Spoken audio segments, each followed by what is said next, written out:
एक समय की बात है। स्वर्णपुर नाम के एक विशाल और वैभवशाली साम्राज्य में राजा विक्रम सिंह राज करते थे। राजा अपनी वीरता और न्यायप्रियता के लिए पूरे आर्यावर्त में प्रसिद्ध थे। उनका एक ही पुत्र था, राजकुमार आर्यन।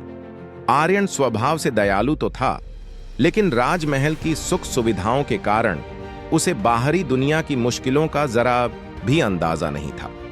जब राजकुमार आर्यन 18 वर्ष के हुए तो राजा विक्रम ने उन्हें अपने पास बुलाया और कहा, पुत्र, तुम भविष्य में इस राज्य की बागडोर संभालोगे, लेकिन एक अच्छा शासक बनने के लिए तुम्हें यह समझना होगा कि महल की चहार दीवारी के बाहर तुम्हारी प्रजा किस हाल में रहती है।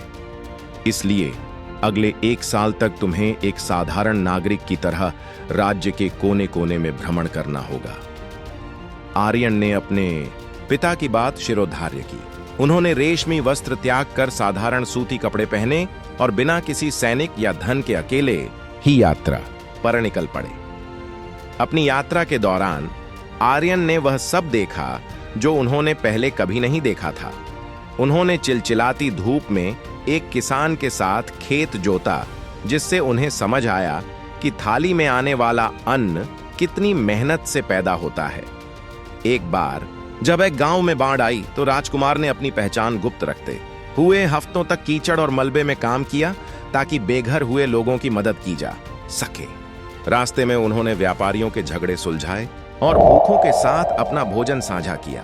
1 वर्ष बीत जाने के बाद जब आर्यन वापस महल लौटे तो उनके व्यक्तित्व में एक अनोखा ठहराव और आंखों में गहरी समझ थी। उनके चेहरे पर अब राजकुमार होने का गर्व नहीं, बल्कि एक सेवक की विनम्रता थी। राजा विक्रम ने अपने पुत्र को गले लगाया और दरबार में घोषणा की, राजा वह नहीं होता जो केवल हुक्म चलाना जानता हो, बल्कि सच्चा राजा वह है जो अपनी प्रजा के दुख को अपना दुख समझे। आज आर्यन ने खुद को इस सिंहासन के योग्य सिद्ध कर दिया है। राजकुमार आर्यन का राज्याभिषेक हुआ और उनके शासनकाल में स्वर्णपुर की प्रजा पहले से कहीं अधिक खुशहाल रहने लगी, क्योंकि उनका राजा अब केवल महलों का निवासी नहीं, बल्कि उनके दिलों का हमदर्द था।